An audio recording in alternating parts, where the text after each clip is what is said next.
Let's move to the point, which is null and NaN fallback using collex and NaN value. Okay, so let's discuss about the collex. Okay, so what is collex? So in the collex, we then if there is a first non-null value, it return the second value. If second is also none, it will return the third value. Okay, let's see how it works in the tabular format. So let's say I have the 3 columns along with the name of the students. Okay, in column 1 we have some value, in column 2 we have some value, in column 3 we have some value, in last column we have some literals. Okay, so what collex will do? If we have provided these 3 columns into the collex, what it will pick? Like, okay, it will check the column 1. Okay, so if column 1 has some non-null value, it will take this value. Okay, if first column is also the null, then it will try to go to the next column, which is a 300. It will take the third column. In third case, if the both column is null, then it will try to take the third column. In fourth case, if the 3 of the column is null, it will try to take the default value. We can mention, or we can take this literal value from the specific column. Okay, let's go into the Databricks notebook and see how we can implement it. Okay, let's say we have the similar kind of a data that we have discussed. Okay, I have prepared it for you. Let's see how it looks like in the data frame. Now, there you go. Now, there are the 3 columns along with the name column. So there are many more null. So we try to create the one more column, which is bonus column. How much can be evaluated based on these 3 columns? Okay, let's try to implement the logic. Let's select this column. Let's select. Name has been selected. Now try to implement this logic, collex logic. So it is a function. We have to take it from the E of PySpark SQL functions. Okay, inside it we can pass these 3 of the column. Either we can directly pass this column 1, column 2, column 3, column 4, and we can alias it to the bonus.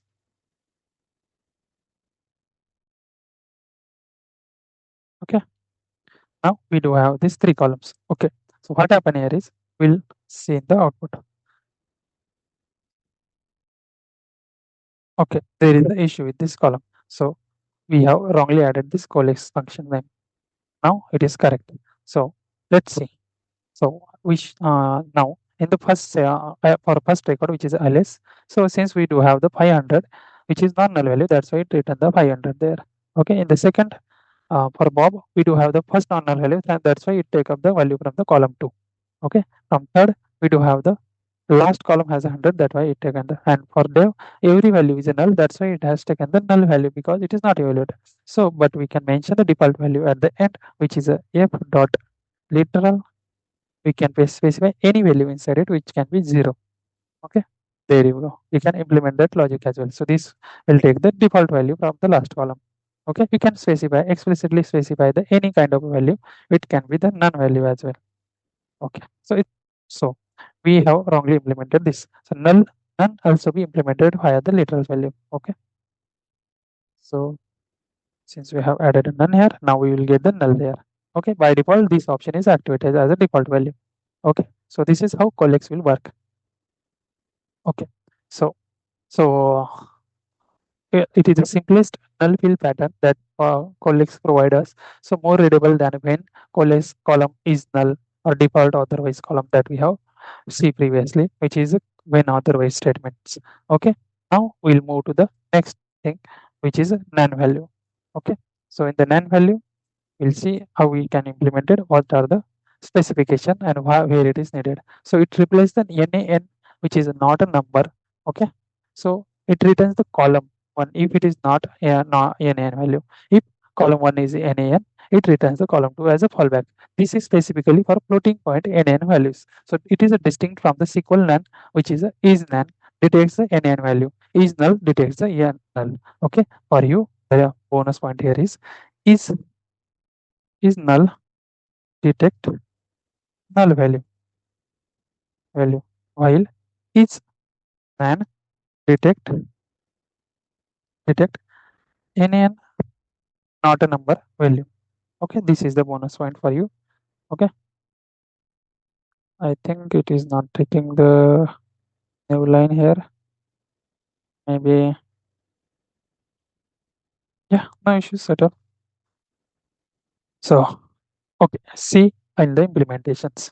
Okay, so let me show you one table here.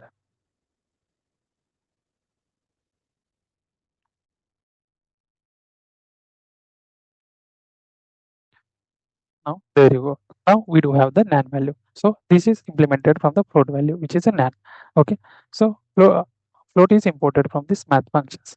Okay, so maybe we can comment it. Let's try to run if it is works without that math function. Yeah, it it is able to run without the math function. Okay, now we have created the NaN value in our data frame. So it is different than the null value. Okay, so let's try to select this column. So let's select the df dot select. Inside a select, let's take the name. After the name, we can take the next via which is a score. Okay, then we can take the score. After the score, try to detect the is nan value. Okay, so we have the function f dot is nan functions. Inside, we can provide the score. Okay, whether the score is a null or not, it will detect that. We can alias it as a is underscore nan as a column name. Okay, so there we can detect this. Okay, so the function we are looking for nan value, which is NaN inside the NaN value, we have to provide the column name, which is a score. So now have received the column. Now what we want to replace the if the score is a NaN. Okay, we'll try to implement the literal value there. Literal value can be zero or anything, any data types that you want. We can use implement alias as a score clean. Okay, so let's try to visualize this data frame that we have selected. Okay, very well. Now, is NaN returns the whether the value is NaN or not. So there are two values which is a NaN, it returns the true. Okay, for this value, so in the third column, source clean, it returns the zero value as a default value, which is a literal zero. Okay, so how it is different from the null. So let's try to select the undetect the null value instead of a NaN. So let's try to implement is null here. So if it is a null, it will return the true or false. Let's try to implement in a separate column. So how it is different than the NaN value. We can able to see here. So sorry. So there you go. So if you see is null. Okay. If you see is NaN column return the exact value whether this column is NaN or not. But is null detection is return the false for every record because NaN is not equal to null value. Okay. So this is the way to handle the NaN values. Okay. And the NaN val function is similar to collects function, but collects function is utilized to handle the nulls to replace the null value with some other column or some default column. NaN val is utilized to implement the or replace the NaN value, which is not a number value. Okay. So important here is null and NaN is different things in a Spark. NaN is a spatial floating point value, results 0.0 upon 0.0, which, or we can evaluate the NaN value using the square root of -1 or different methodologies we do have to return the NaN. Okay.